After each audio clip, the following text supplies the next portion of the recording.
This fall, My Arcade released a line of 10 different little pixel pocket players, little keychain players that have a few different games on them that you can play on the go. Trying to get through all of them before the season is over. In this video, we're going to take a look at this Data East/BurgerTime unit with 18 games on it. That's next. This video supported in part by... Playing VR, I tend to sweat. It gives me an edge. So King of Nerds happens to give me an edge too. Let King of Nerds give you the edge. Bye, King of Nerds.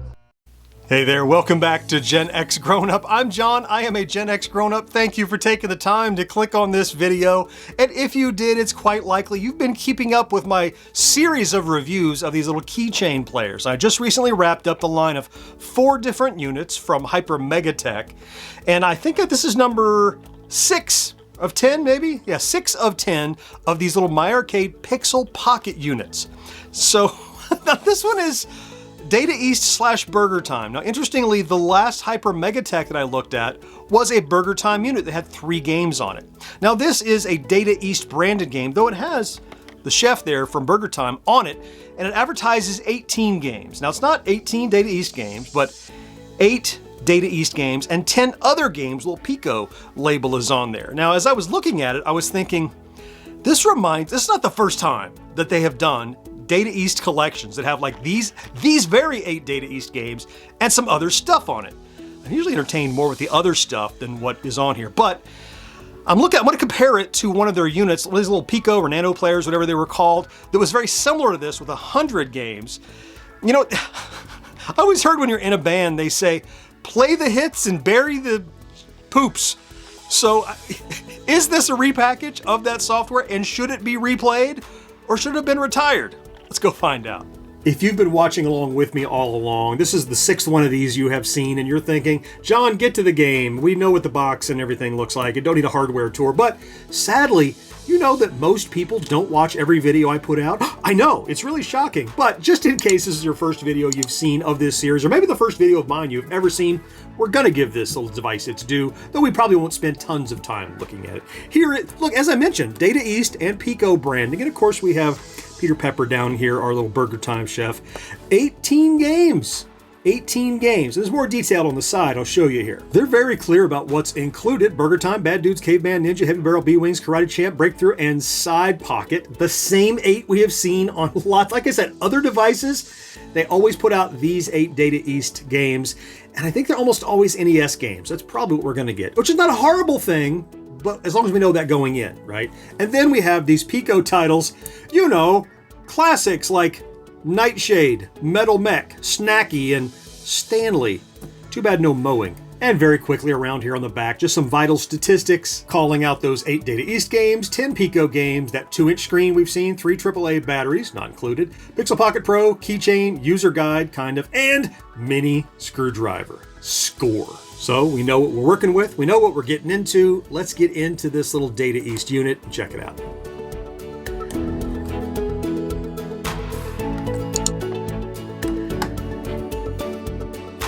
Once inside, we have our Pixel Pocket Pro, we have our tiny little screwdriver here, and then we have what passes for instructions these days, which is just how to put in the batteries in 30 languages, so that's garbage. But, no, it's not garbage, the screwdriver that's going right into my collection.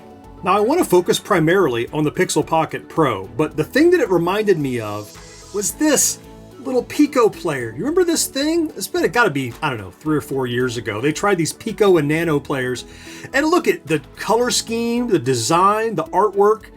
I mean, less artwork, of course, on this one, but I mean, unmistakably similar, right? And the game list also, you'll recognize a lot of those logos on the side from what we're going to see on this. So we'll come back to this, but for now, let's focus on the Pro. Not your first rodeo? Don't worry, this won't take long. You know, I really genuinely like the design, the physical design of these Pixel Pocket Pros. Intentionally jagged on the corners, though not pointy, they're still smooth, to look like it's, in the real world, it's pixelated, which these games, you know, in all fairness, are. This particular one, though, really nice art design. The gradiated color, the graduated, kind of like a like a sunrise or a sunset looking things. We go from purple to this nice orange. Even some accent colors on the My Arcade and the Pixel Pocket Pro branding up here. It includes not only Data East, but prominently features Pico. It's not just buried in the background like it is on previous devices. They're standing behind the Pico games that they're including, so good for them. On the left-hand side, you have a little plus D-pad that's perfectly serviceable for directionals. You have a volume toggle that, as I recall, probably goes between 2 or 3 different volume levels, including mute. Over on the right-hand side, dedicated start button, a B and an A button. They're vertically on top of each other, which probably is not a big deal since most of these are likely going to be NES, so A and B is fine. Got the little keychain, which, by the way, themed to color match, and all of these have been, so it's not just universal like chrome, but the color matches for whatever the rest of the design is, and orange in this case. On the top, power on-off slider and a home button, and around back, again, single rear-firing speaker, as well as a battery door, with branding on the door, and again, they're focusing on Data East hits and Pico, not hiding Pico anymore, front and center. So let's do it. Let's go ahead and get this fake BurgerTime screenshot off. Get some batteries in this thing and take it for a test drive. I want you to have a shot at winning an Atari VIP press kit. We're preparing to launch GXG Insider, where we'll deliver breaking retro news, new releases, topics of Gen X interest, and exclusive info from our partners directly to your inbox. And it all starts by visiting GenXGrownUp.com. Between now and the end of the year, Insider subscribers will be entered in weekly drawings for prizes like plug-and-plays, nostalgic toys, and Steam game keys. We just sent notifications to Insiders Kenneth, Thomas, and Kevin, who won prizes this week, and there are plenty more coming. And then, at the end of the year, we'll do a random drawing of all subscribers to give away an original Atari 2600 Plus VIP press kit. You remember that giant white box shaped like a VCS with all the controllers and games packed inside? Yeah, that can be yours. And all it takes to win, again, pop over to our website at GenXGrownUp.com and sign up for a free subscription to GXG Insider. Don't wait, do it now. Join GXG Insider for regular news and multiple chances to win. Okay, let's go play. Batteries in, let's fire it up. Well, pretty good volume. I haven't touched anything. Oh, now this is an entirely different menu. Now, before we go any deeper, that's kind of cool. Entirely different menu. I was thinking, let me show you what I mean. Do you remember this thing? Let me turn it on. No introduction, straight into this list, and it's these 8 titles, and then you start moving over, and it's 100 other. So these were not even Pico titles now that I'm looking back. So this isn't just a repackage. Now, it is the repackage of the original 8 Data East games, but this entirely new software. You know, I noticed them taking the joystick player stuff and putting them in this Pixel Pocket Pro form, like they did with Pac-Man and Ms. Pac-Man and Galaga and Space Invaders, I guess, you know, all of those. And I thought that's what this was going to be. I don't think that's the case anymore. In fact, we can put this to the side. It's no longer just a repackage, and that's great to know. At its default volume, it's pretty good. Let's see. Louder and off, low, medium, and high. All right, I'm going to put it on medium.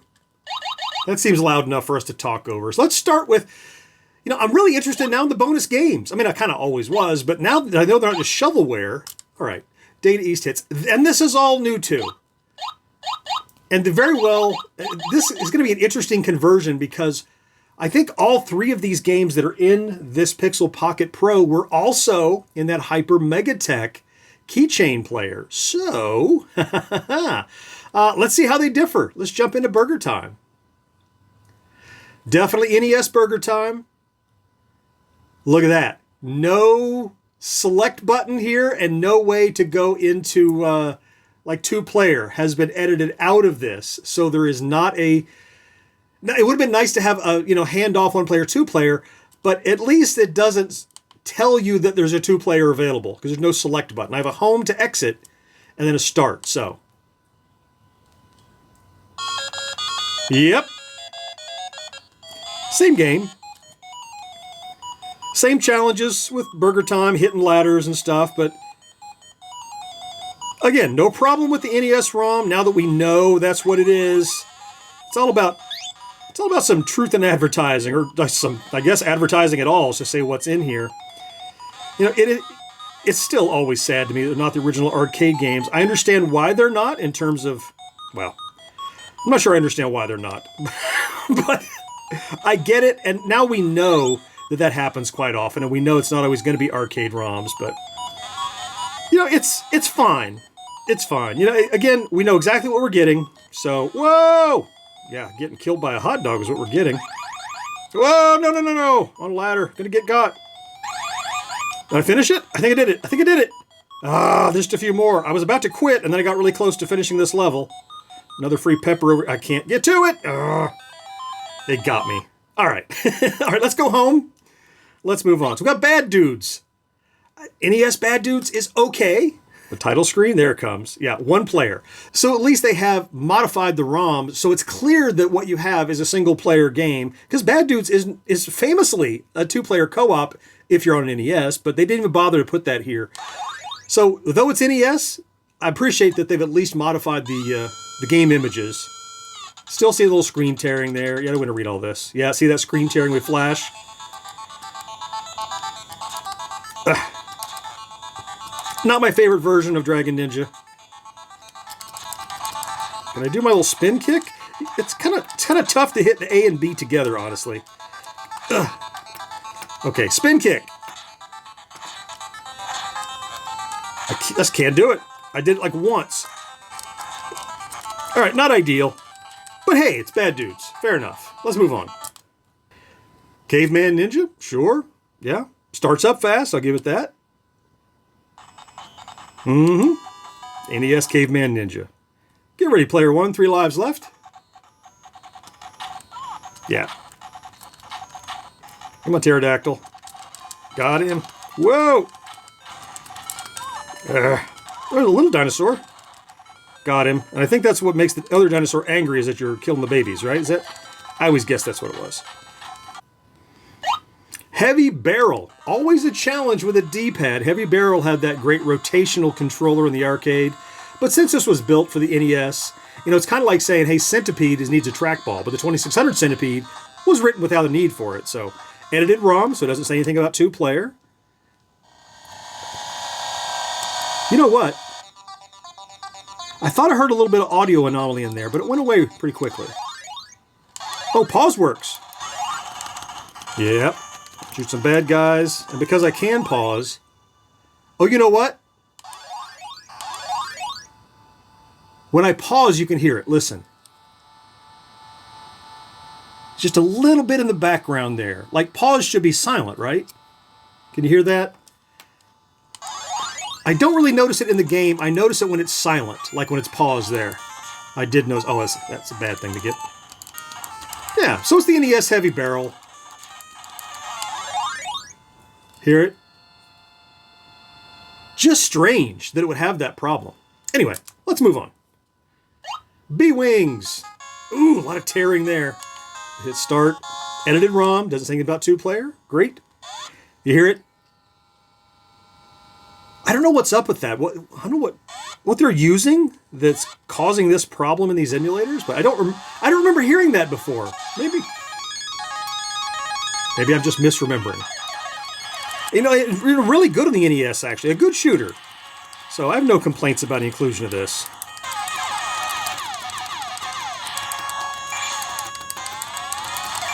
Oh, it got me. You know, a lot of power-ups. There's a lot going on in this game. So, yeah.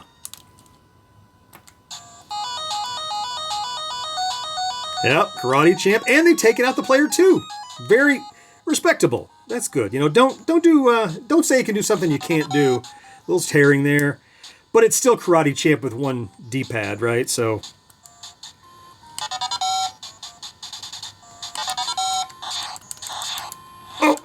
Oh, he got me in the air.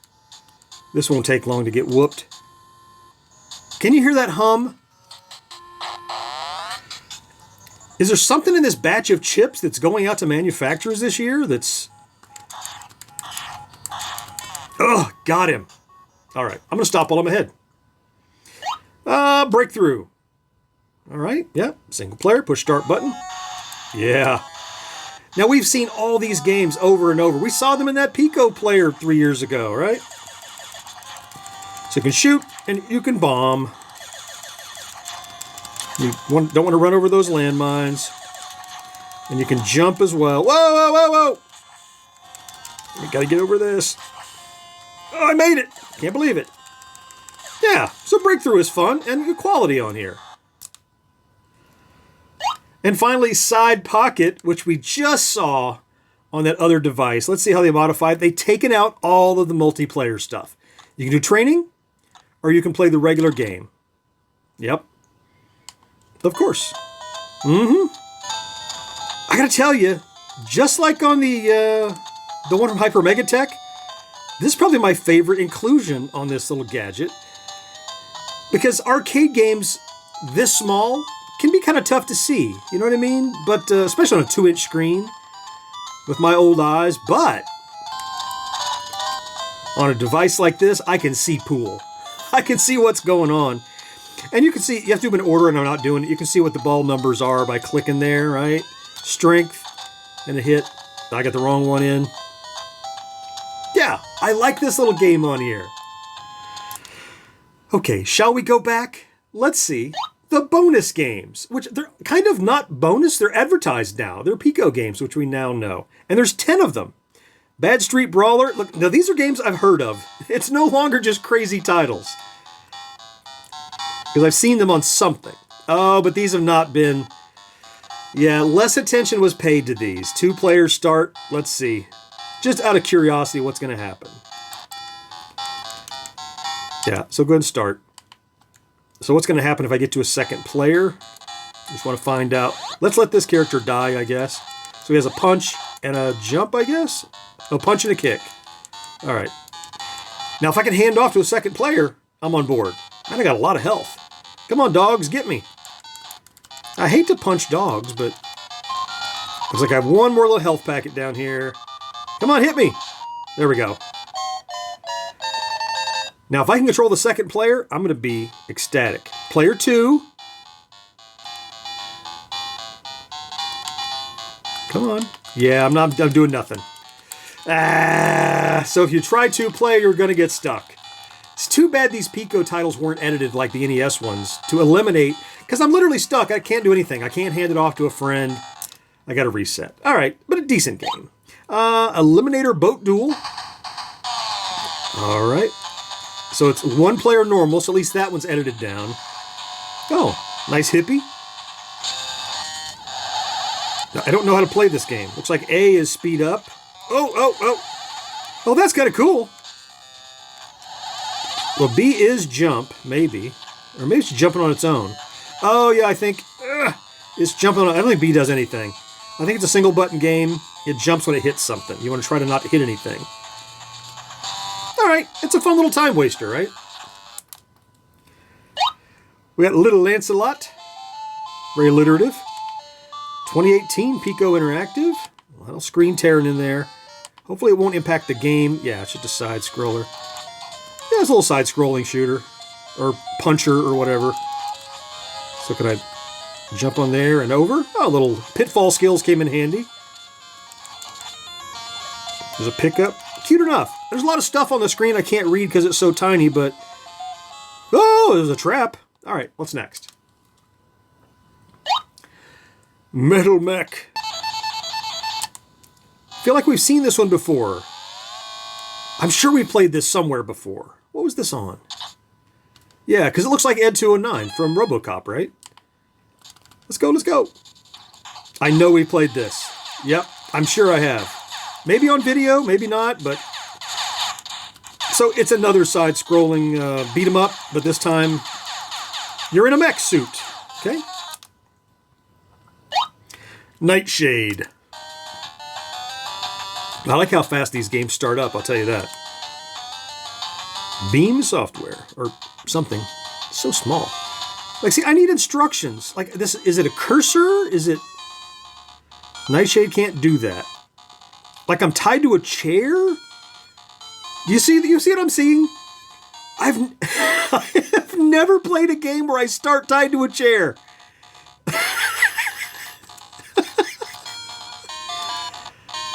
There's some kind of special power. I can't do what I'm trying to do.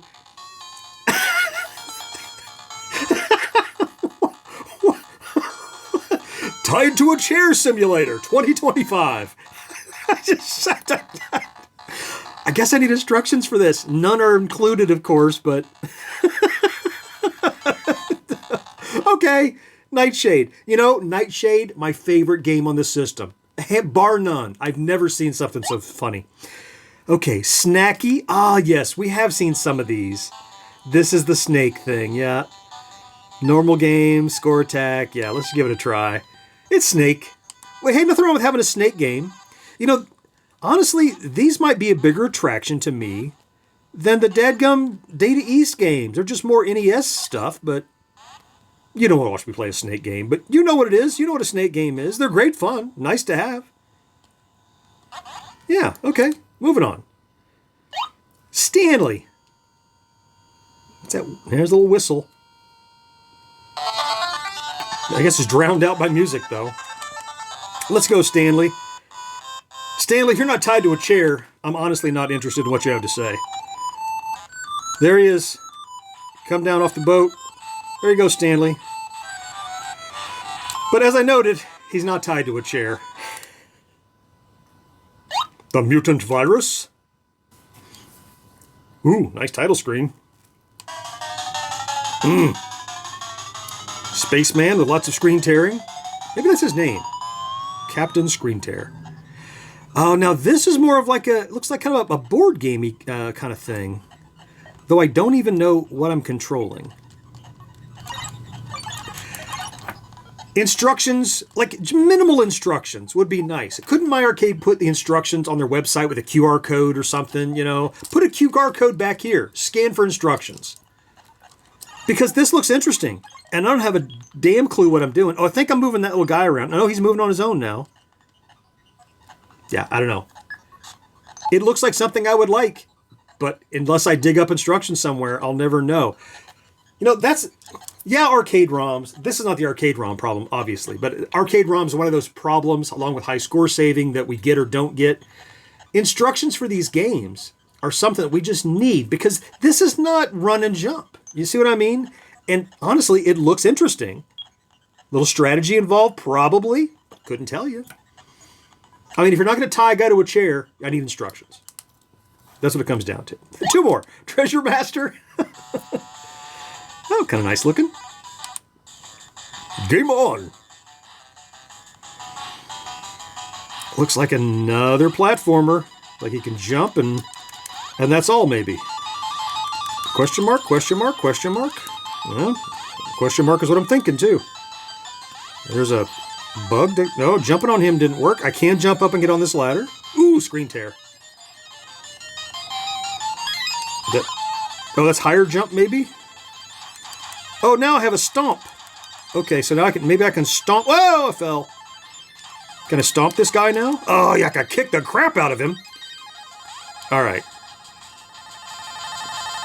Again, not tied to a chair, but kind of cool. Instructions would be awesome. Kick the crap out of that bee. All right. Last one. I think that says Zooming Secretary. I'm pretty sure it's what it says. I'm fascinated. Zooming Secretary. Day 1. A little bit of... Maybe that's music. Maybe it's what I'm hearing. Oh, the phone's ringing. Oh, no, see, that's kind of cool. This is like a time management thing, I'm guessing, right? How do you do something? I can't... So it's less of a platformer. I get it. It's going to be like a, like the diner dash where you have to take food to people who are at tables, and so I'm seeing phones ringing off the hook. But I don't know what to do about it. Oh, there we go. I did something. I held B and hit up. No. Coincidentally, it's just when I died. Too many missed calls. You were fired. Hear that? A little bit of that buzz. All right. And hired again. I just don't know what to do with this. It's like that virus game. Like, interesting. Show me how to make it work. Like, I want to answer the phone. I'm trying to be a good secretary. Nothing's working. Yeah, okay. All right. So what do we have? Let me look at it. What do we got? I mean, we have cool screwdrivers. We have that going for us. But I mean, we have these same 8 NES Data East games, which are fine. They have been modified, so it doesn't have like 2-player stuff in there. But you have a little screen tearing for those that scroll. It's on these 2-inch. You know, it's kind of like it's hit or miss on these little Pixel Pocket Pros whether or not the games lend themselves to the hardware. Does the screen need to be, you know, nice and solid, or could screen tearing be there? A game like Galaga, nobody cares because you don't see anything full screen moving, right? But you have those 8 games, and you have the 10 Data East, or Pico rather, which are interesting. You know, I really think I would like these more if I knew how to play them all. Now, some of them are just platformers, but when I see a guy tied to a chair like this one, or I see the virus one, or I see the secretary, like a time management thing, all that's very interesting. I think the next step my arcade needs to consider is how to teach us how to play these games. It's not Pac-Man. Everybody and their cousin knows how to play Pac-Man. But when you give me a secretary trying to answer the phone and I try every button and it doesn't work, I feel dumb. Am I dumb? Is it missing a button? Is there instructions I don't know? Games are supposed to be fun, not work. Give me the tools I need to make them fun so that I can continue to support these little gadgets, because I love playing with them, but I don't want to feel baffled. So, you know, a decent addition to the lineup. There's certainly some hits in here. If ones I want to learn more about, the virus one, the chair one, the secretary, are the big ones to me. The side pocket, great. How do I play them? That's what's missing. I think you get the hardware good for this kind of device. There's room for improvement across the board. I can't wait to see what they do with these next year, how they improve them, and what they add. You know, I have genuinely enjoyed working my way through all of these little keychain players that somehow all came out at the same time here at the end of 2025. I guess it was something they were rushing out for the holidays, but you know, My Arcade announced them back at the beginning of the year, and Hyper Megatech just announced them like 3 months ago. They came out at the same time anyway. They're gonna make great stocking stuffers for lots of people. We've looked at a lot of them. I'm gonna try to make it through all the rest of them. Of course, if any of them are right for you or someone you're gifting for, remember, down in the video description, I always place links where you can click to shop and purchase these. Meanwhile, I'm gonna put links to other videos you can watch right now over my shoulders here and here. Of course, I hope you found something to enjoy in this video, and I can't wait to talk to you again next time. Bye-bye.